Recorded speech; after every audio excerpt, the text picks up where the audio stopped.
Programang ito ay rated SPG. Striktong patnubay at gabay ng magulang ang kailangan. Maaaring may masiselang tema, lengguwahe, karahasan, sexual, horror o droga na hindi angkop sa mga bata. Ang pagkaalaman ni Giselle na may tumutulong talaga dito kay Moira kung saan ito ay sinabi ni Lotus sa kanya kung hiwalay na ba talaga itong kanyang asawa at saka si Moira. Dito na napagpatunayan ni Giselle na ito palang si Dr. Carlos Benitez ay isa sa mga tumutulong dito kay Moira upang ito ay makalabas dito sa kulungan. Dito na nakita niya ang buong katotohanan kung saan sinabi niya dito kay Lynette at dito na nga si Lynette ay nag-iimbestiga sa lahat ng kanyang mga nalalaman at hinala dito kay Dr. Carlos Benitez na may kakaiba dito kay Zoe at saka kay Dr. Carlos Benitez dahil sa kanyang nalalaman na napagsisinungaling ni Dr. Carlos Benitez sa kanya. Dito na nga ay talagang mapapatunayan ni Lynette ang buong katotohanan na kung saan ito ay nagdugtong-dugtong na ang mga hinala ni Lynette tungkol dito kay Moira, Zoe at saka kay Dr. Carlos Benitez.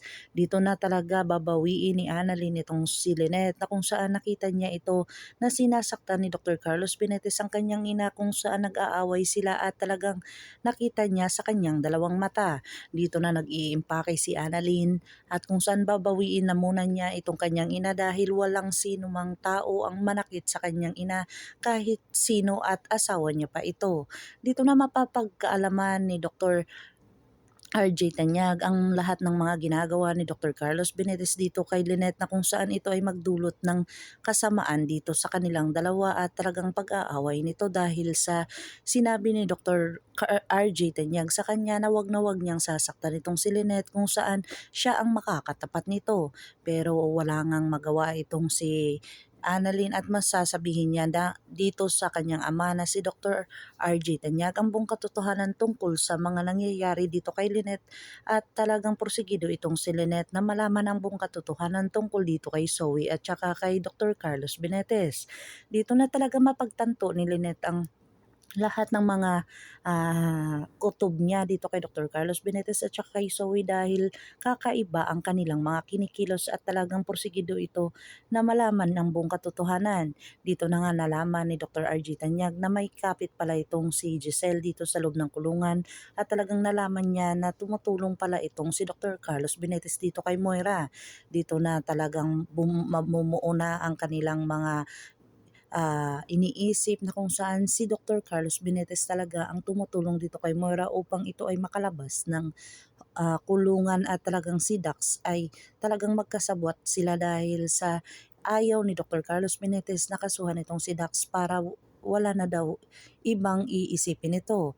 Pero nga ay talagang lumabas o lumantad na naman ang isang babae na napakilalang Mrs. Benitez. Dito na nga kaya malalaman ang katotohanan na ito palang si Dr. Carlos Benitez ay may kasal pala sa iba na kung saan ito ay hindi legal ang kanilang kasal ni Lynette at talagang malalaman na kung sino itong babae o talagang ina ito ni Harry at talagang dito na talaga mararanasan ni Moira ang sakit at talagang hindi niya maaasahan dahil sa ginawa ni Lotus sa kanya na pagbigay ng tattoo sa kanyang sarili dahil sa nalaman nila na aalis o lalabas itong si Moira. Dito na hindi talaga makakalimutan ni Moira ang lahat ng mga nangyayari sa kanya doon sa kulungan dahil sa may malaking nagawa or talagang nalagay sa kanyang katawan na kung saan ito ay magdulot ng remembrance niya doon dahil si Lotus ay hindi nagpapawala or hindi ka muna makakalabas kung wala ka ditong matinding remembrance at hindi mo makakalimutan. Pakakabangan natin ang mga susunod pa na episode ng Abot Kamay na Pangarap.